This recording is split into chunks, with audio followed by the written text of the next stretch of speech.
అనుబంధ సంఘాల తరఫున ఒక బులారం రైల్వే స్టేషన్ దగ్గర జరిగినటువంటి ఈ యొక్క దాడి పైన మేము ఫిర్యాదు చేయడానికి అల్వాల్ పోలీస్ స్టేషన్ రావడం జరిగింది.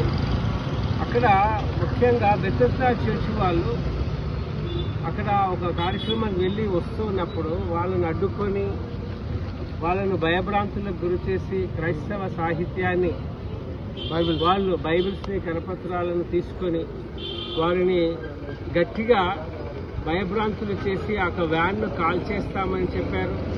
మరి వాళ్ళను అబ్యూజివ్ దుర్భాషలాడి వారిని దూషించారు.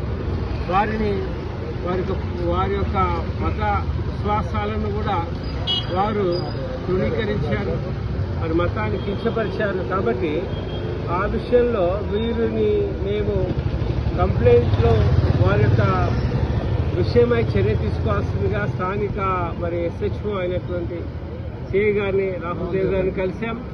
వారు తప్పకుండా ఆ విషయం చర్య తీసుకుంటున్నారు. ఎందుకంటే అక్కడ ఉన్నటువంటి వాళ్ళ విక్టిమ్స్ ఆ బాధితులు ఎవరంటే విల్సన్ గారు, జార్జి గారు, అక్కడ వాళ్ళు ఎక్సైజ్ మ్యాన్ గా దేశం సేవ చేశారు. వాళ్ళందరూ కూడా 70-80 ఏళ్ల పైన తెలుగుగా సంఘానికి సమాజానికి సేవలో ఉన్నారు. ఆ సంఘం అంతా కూడా. కాబట్టి ఎక్కడా కూడా అక్కడ మరి మతాన్ని ప్రచారం చేయడం కానీ మతాన్ని మార్చడం కానీ ఆ సంఘం ఆ విషయం రాలేదు అక్కడ.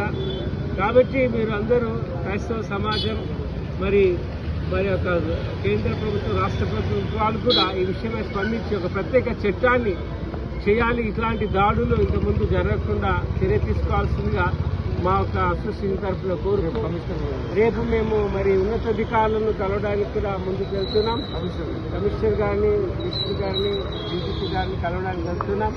ఈ విషయంలో దయచేసి క్రైస్తవ సమాజం ప్రార్థించి సహకరించాల్సిందిగా కోరుతూ మీ అందరి యొక్క సహకారం బట్టి థ్యాంక్స్ చెప్తూ సెలవు తీసుకుంటున్నాను. Thank you. జై బోలో శ్రీకా. Praise the lord.